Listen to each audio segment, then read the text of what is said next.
Today we're talking about going back to work after the baby, the mental prep, the guilt, daycare, and how to survive that first week without totally falling apart.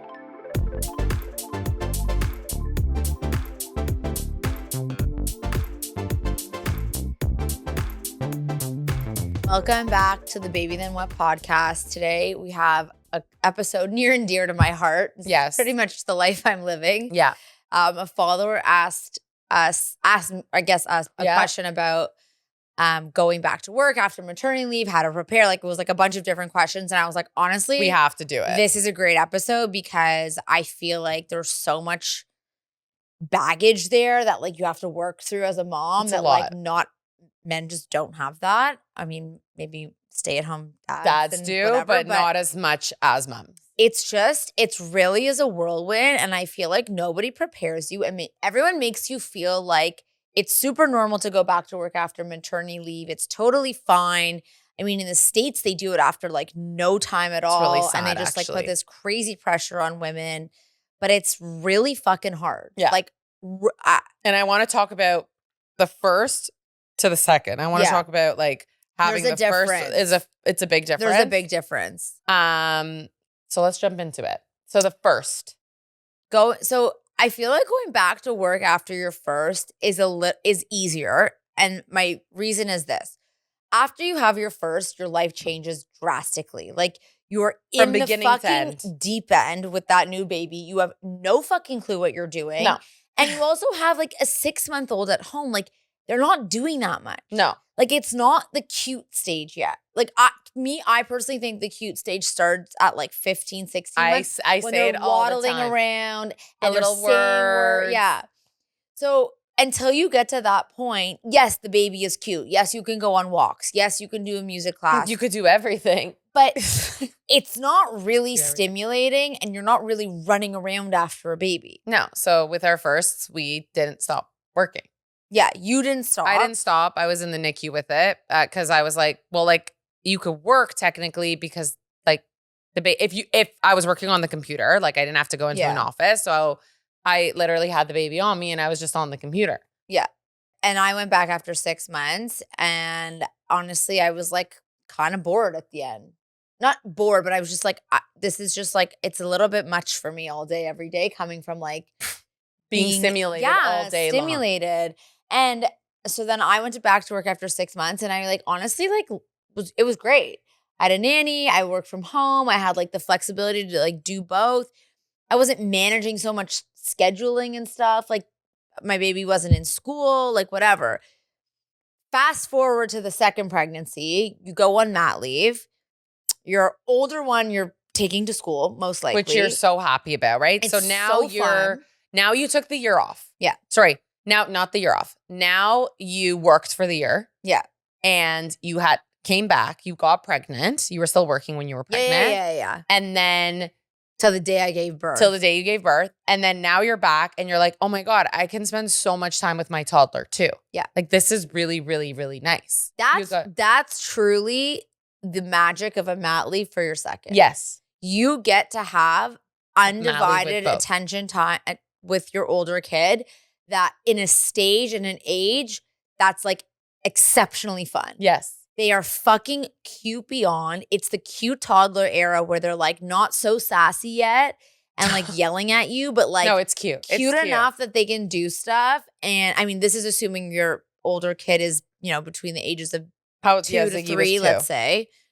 Like, he was 2 and 9 months, 2 and 8 months. That's like, he was in school, but like not full day. So I would always pick him up early. We would always, you had him, you had the baby, you're ready to go. Now, it was the evenings at that point of time very was hard. fucking chaos. Oh yeah. Like 3 till 8, let's say, bedtime. But like just knowing that you had like that, and then all the scheduling stuff, it was fine because like when your baby napped in the day, you could do all that stuff. And it was really not terrible. Now, fast forward to going back to work after your second kid. And I'm pausing you so we don't forget. A lot of women are done after 2. So that's it. Right. So that's also a mental thing in the back. True. Like, in your head right now, like, I could be done. You could be done, but like you don't know for a fact. But there's a lot of women who are like, we're done. And that was the last mat leave. And that was the last time that I was going to have all this quality time Monday through Sunday with both kids. I know. Sorry, I wanted to interrupt you on that. So you go back to work and you feel super out of it. This is the part that no one told me that I really think people need to know. It's fucking hard. I am not going to sugarcoat it. Going back to work with multiple kids at home is literally the hardest thing I've ever done in my life. It's all the late nights, the diapers, whatever. To me, that wasn't hard. That was mothering. That was doing what I signed up to do. I got pregnant and I asked to have kids. Yes. That you wanted it. It wasn't fun all the time, but it was like you knew that was going to be the phase in your life. I knew I wanted to do it. Yeah. Going back to work and going to like deal with meetings and people and bullshit shit while I knew my cute as fuck kids are sitting at home or with a nanny or with a daycare, I was miserable. Yeah. Like I actually was miserable. I was like, what the fuck is this? I am quitting my job. This is bullshit. Who signed up for this? Why is I was like going off on anybody and anything that would listen. I was pissed because I was like, why did we build society like this? Yeah, like why did we build society for women to have kids and then go back to work? But it's firstly, let's backtrack. This is not how we lived in the olden days. No. Because women didn't work because they were with their kids. This is our new generation. Yes. But I'm going to come full circle. Bear with me for a second because now I'm a year and a half postpartum. So this was like, I went back again at 6 months. Yes. I think that was too early for my second. I agree it was too early. I was yelling at you for doing that. I was like, don't do it. If I could do it again, I would go 6 months first, a year second. I would not do the same. I would not do the same. I agree. I think a year is way too long for the first, and I think 6 months is way too short for the second. I agree. Mostly because you're not just on a mat leave with your baby on your second. You're on a mat leave with two, and you're also recovering, and you're also dealing with two kids. Yeah. Very different. And so then the next piece of the puzzle is scheduling, right? So now you have the physical care of your kids, hard. Work, getting back into it, also hard. Now, for sure. Scheduling 2 different schedules, taking kids potentially to 2 different places because you have a baby going to a daycare and an older kid going to school. They're not necessarily at the same program. No. You have a husband that's probably helpful, but sometimes not. That's like the truth. You have a daycare or school that is calling you and saying, your kid is sick. You need to pick them up right now. It is a lot. Then what? It is a lot. Who's going? Mommy or daddy? It's going to be you. It's going to be you. And then on top of all this, your brain, which was highly stimulated leaving your job. Yeah. Your job has advanced without you there, right? You're not going back to the same job. 6 months to a year is a long time. It's a long time. Things are changing all the time. You know, you could have left your job and there was no AI. And now you came back and AI is doing your, not that that's happening, 100%, but it could have happened. 100%. It could have happened. What do you mean AI came out of nowhere? Like I say women. Wait, pause. When we started our podcast, which March will be 2 years, right. We didn't have AI. I mean, it existed, but nobody was using it the way it was. On a day-to-day basis. No. Just showing that was less than 2 years ago. Right. It's true. So if you think about like a marathon runner or whatever, like you're running a marathon, you're just like going, right? These guys that don't, now imagine you just have to stop. Every 5 minutes. Literally, that's what they tell you. Your person has to start. No, actually. That's what your career is as a woman. It's 100%. Like until you're done. Go, stop. Stop. Like, until you're completely done and your kids are at an age where like it makes sense. Yes.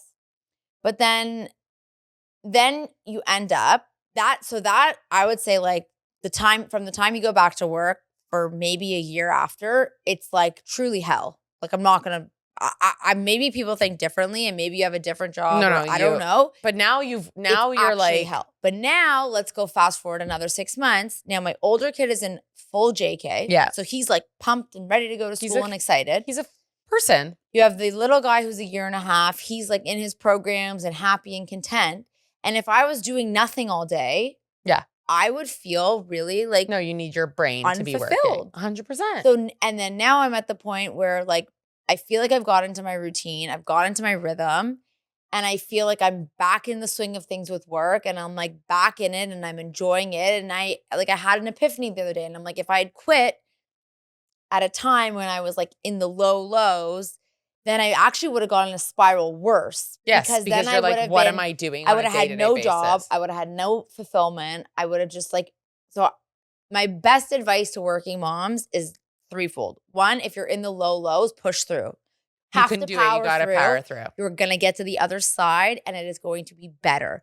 My second piece of advice is whatever timeline you decide to go back to work, send your kids to a daycare or a program and give yourself a fucking buffer to figure your shit out. No, you say that all the time and I 100% agree. If you have to go back to work on September 1st, try and get your kid into a daycare August 1st. I agree. Give yourself some time so you can figure it out and have also time for yourself before jumping straight into it. You need to get your systems figured out. Figure it out whether you're going to do Instacart for food delivery. Like, figure out the practical shit that is going to drain you mentally, because that's the stuff that like, if Here, you can that was the question. What's the benefit of giving yourself a transition week? Like before. It gives you the time to figure it out. Like you should know that hell is coming. Like actually.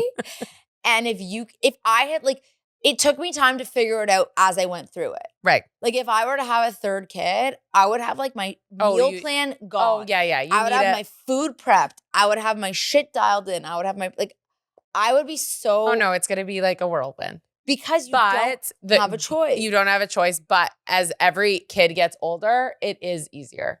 Yes. It's also cyclical, right? Yes. Like my older kid now, in theory, could help more, or he's not he can sit and play by himself. Yes. While I can make dinner. Yes. And once your third comes, they will be playing together. Exactly. But I just feel like the more you have your shit you got to just be figured out and organized. Like you have to figure it out and organize. And then also that transition period, it's for you to figure your shit out and for you also to be home for your sick kid in daycare. So that's where we're going into next. So one of the biggest questions, which honestly we all had that also, was especially with our firsts and seconds. Actually, me was more first. You were more second. Ziggy went like a little bit later. But when's the right time to start daycare?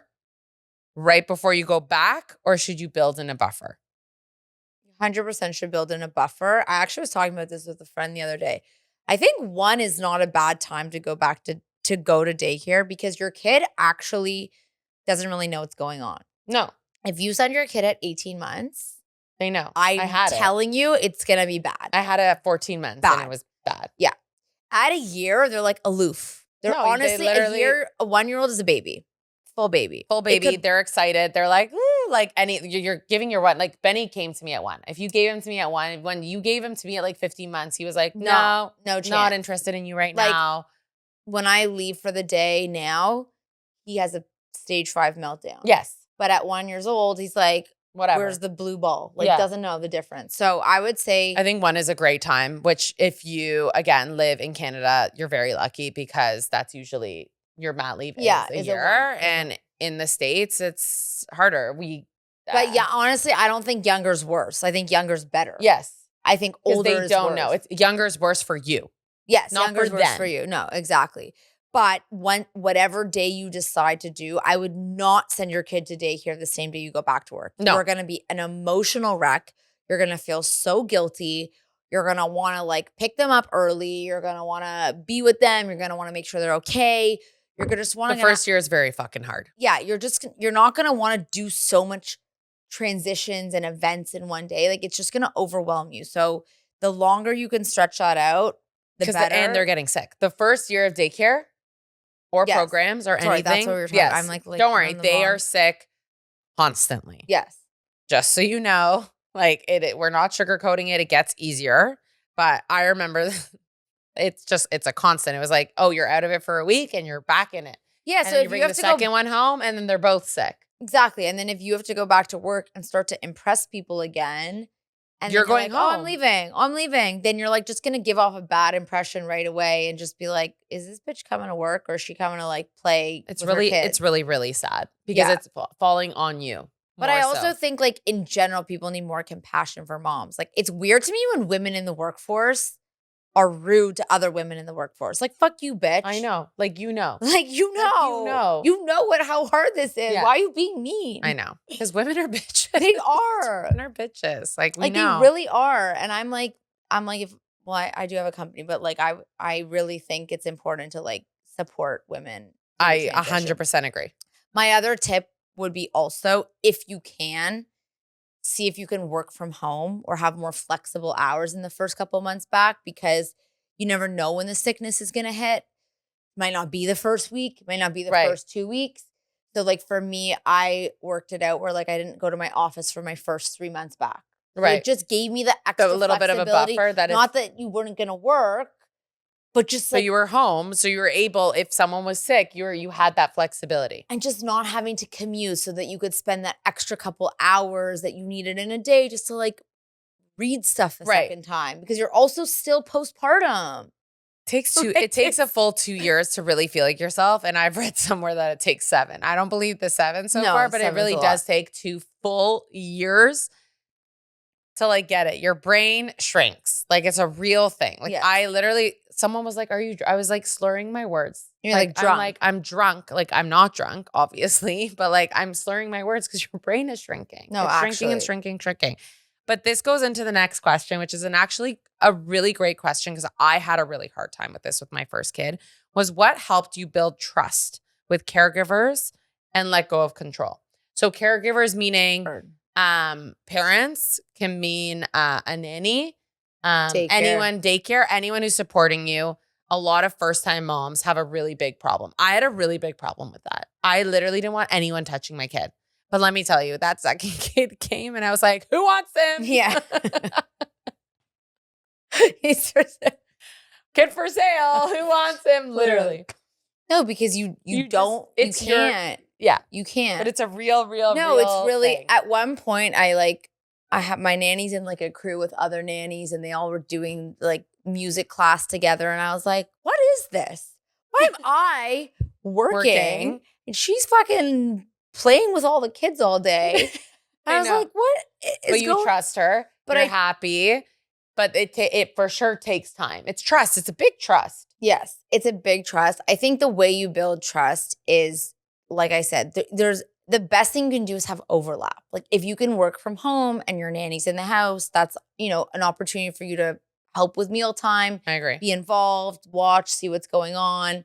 I would say just like update me. Like I was like, more info the better. Photos. Send 100 photos a day. Tell me updates. What time did you nap? Like me and her had like a good communication rhythm where I'm like, okay, he woke up at 9 a.m. That means nap time's at 11. And like I would kind of make her a mini schedule every day. Not that I didn't trust her to be able to do it, but it just like felt like I was still a part of involved, even though like I physically could not be there. Yeah. But it's really normal. Yeah. Like whoever is feeling this way, it's so normal. You also carry this child for 9 months. We're with this child if you were for a full year. It's very hard to let go. No, it's the transition of like being with your kid 24/7 and then being away from them basically 24/7. It's very hard. And like I wish there was a better solution. Like I wish there was more part-time jobs. Like maybe you have that option and that's something that you can consider, because it's, it's very hard. I think how I feel is that you want both. You want both. A lot of women want both. They say you want both. You want to be there's a lot of like memes and TikToks where it's like you want to be a stay-at-home mom because you want to be with your kids 24/7. But being a stay-at-home mom is the hardest fucking job in the world. Yeah. Way harder than you going to work as a full stay-at-home mom. 100%. No help, no nothing. But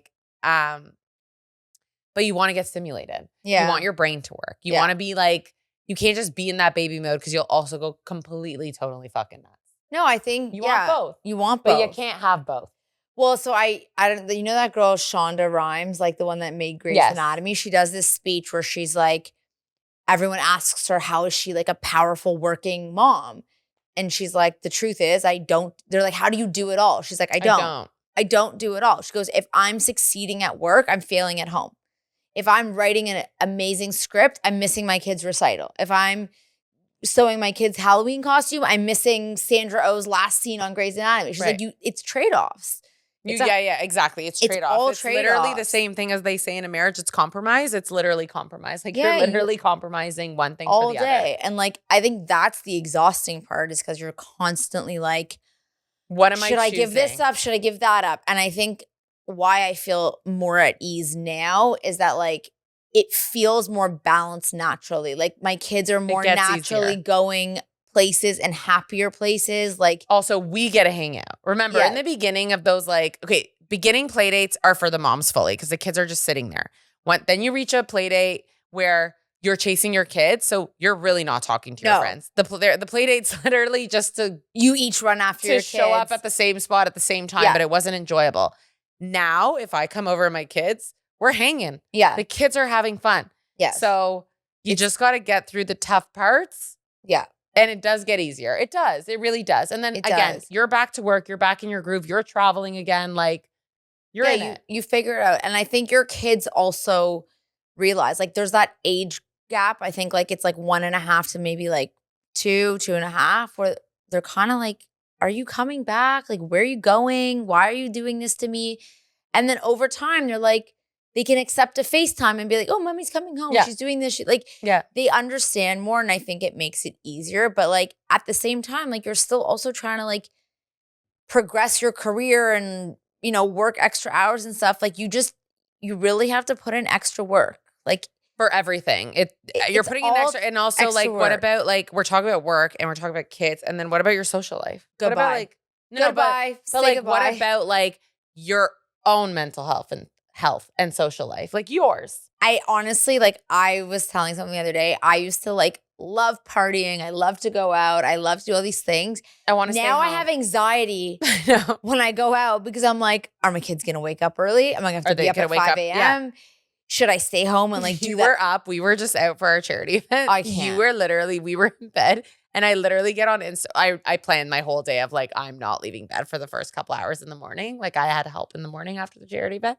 And I'm literally, I open my phone and it's fucking like 7:40 and Jessie's out and about. I was like, what time did you get home last night? No, I slept for 4 hours. I actually think the adrenaline just kept going. You just kept going. Maybe that's why working moms are so powerful. This is what I wanted to say. Actually, as a working mom, I became better at my job.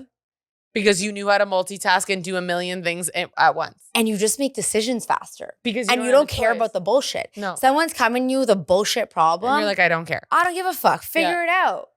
Give something to a working mom. Yeah. Like, she's going to get it fucking done. No, I know. Like, no, it's so, by the way, that's so true. It actually has made me like snappier. You have that. You have no time for bullshit with not just work, everything. Anything in your life. Friends, like you're just like, I don't have time. You also just like stop caring about the dumb stuff. Literally. Like, you're so all right. the small things in your life, you're just like, whatever. Like, I just don't care. I don't have time to care. No. I have time for the things that I care about, but I don't have time for bullshit. Okay, well, a big question is, how do you tell your boss you were pregnant again? Oh, yeah. And what was that conversation like? And then I have another one for you. Yeah, so we get this a lot. Like people are like scared Which to is tell very people fair. About another pregnancy. And I'm like, your life should come before work. Your life should come before work. Also, they know hiring a woman between the age of 20 and let's say 40 now, because that's the age range of the kids, that like, if she doesn't have kids, she's probably going to want them. So they know that in advance. They're not stupid. No. They're going to assume you're either going between 1 and 2. 3 is like a stretch. Yeah. Most of them. They're like, she's going to have 1 and then she's going to go for the second. So like they know. Yeah. They're not dumb. That's what I say. If they're hiring you, like they know. And if not, they wouldn't have hired you. Look, at the end of the day, if you have 1 kid, the chances of you having a second is pretty like high. Very fucking high. Pretty fucking and high. When you tell your boss that you're pregnant again, they're not going to be so surprised. They're not going to be shocked. And there's rules. Even if you... But there's rules now. Like you have to go back to work for a certain amount of time. If you want to qualify for employment insurance. This is in Canada. In the States, I know it's different. Right. You've got not much time off. No. Honestly, if you're in the States and you have so little time off, you could have a kid, go back to work, have a kid again. As many times as you want it, basically. It's different. But here you have to work a certain amount of time. To get the money to qualify so they know. Again. They could do the math too. Yeah. So look, at the end of the day, I think it's scary. I think you just have to be honest. Like, I think if you approach it from like a scared position, it's one thing. I would just go in there and be like, amazing news, I'm pregnant again. And this is my last one and I'm done after this. Yeah, like or not. Like no, but like in that, like, I'm pregnant, it is what it is. Like I'm so excited, I'm pregnant again. Yeah, like what are they gonna say to you? They're not firing you. They knew this was gonna happen. They're not firing you. And like if you, depending on like your career situation, I personally would tell a boss earlier because I think it's more respectful to give people more time to plan. I think whether you tell them at like 2 months or 6 months, like it's not going to make or break their job, but it's going to help them. And help you because they're going to know if you're sick, if you're this, to like be a little bit more compassionate with you. Yeah. And I just think like I don't know why. Look, maybe if you're in a really like cutthroat male dominated career, that could be difficult. And I totally get that. But like at the end of the day, the more you own it, I think the more people are just going to be like, well, what am I supposed to say? Right. I'm fucking pregnant and I'm excited and bye. Right. See you in 6 months. Right. Or a year. And they'll be or fine. 3, whatever. They'll be fine. They'll be fine. They'll be fine. So with that, what would you tell a mom who's terrified about going back? How do you personally balance both identities, mom and professional, once you're back into that? And what's one thing you want moms to remember before that first day back? Was that too many in one? No. But I feel like that's like a big like. This is my best advice to working moms.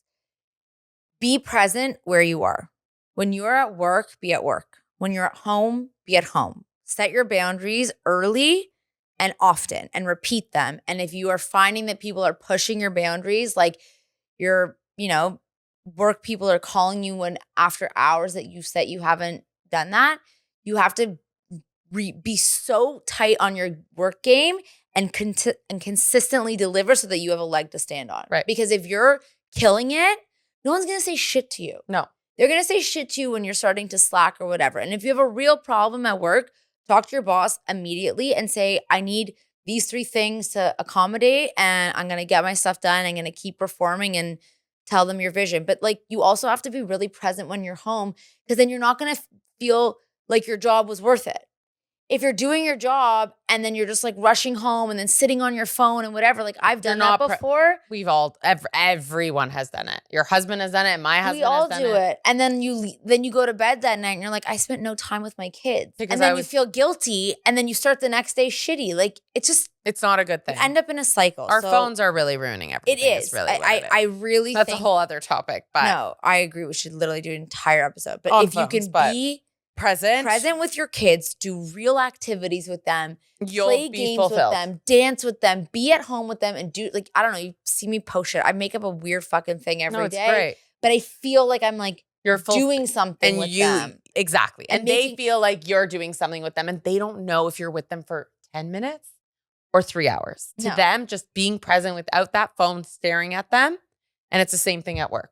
And then my best other piece of advice is from that book I read. Remember I posted it saying like all moms are working moms, which I think is so true. It is so true. If you're a mom, you're working. Always. Always, 24/7. But she said that really try and limit not the transitions, like coming in and out of your kids' lives. So if you're going to come home from work, then come home from work and don't leave again. Right. Don't come home from work and then go out and then run an errand and da-da-da. Like if you're out of the house, do the shit that you have to do out of the house. Oh my God, this is great advice. Get it done. Husband. It is. And then come home and be with your kids. He would come home, be with them, and then he's like, I'm running to hockey. Bad, says the book. The book. But I do agree. Like it's not realistic every day, but it totally makes sense. It gives them like, anxiety. You keep leaving, that you're leaving and coming back and leaving and coming back. Yeah. Shame. Yeah. So you set some time aside in that like 5 to 7 p.m. Make it. And if you can't make it, don't come home in that day. Kind of. Like maybe, the last 10 minutes of bedtime and you can come do a story is better than nothing. Right. But I definitely don't think coming home at 5 and leaving at 6 is nice. Right. I think it really stresses them out. Again. Yeah.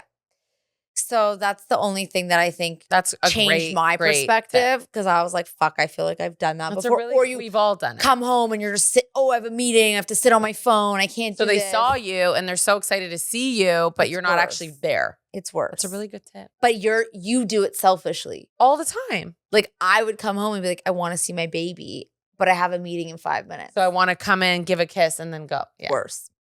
For them. Even if you're working from home, like I find I sneak around my house sometimes. And like I don't say hi to Benny. No, because he thinks you're just ignoring him. He doesn't know that you're on a business call. Yeah. So it's that's what I think was my biggest shift mentally is to like really compartmentalize and then, be present when I'm actually that. here. That's a great tip. And I think emotionally, you have to like realize that while things might feel really shitty in the moment, you might feel so guilty for leaving your kids.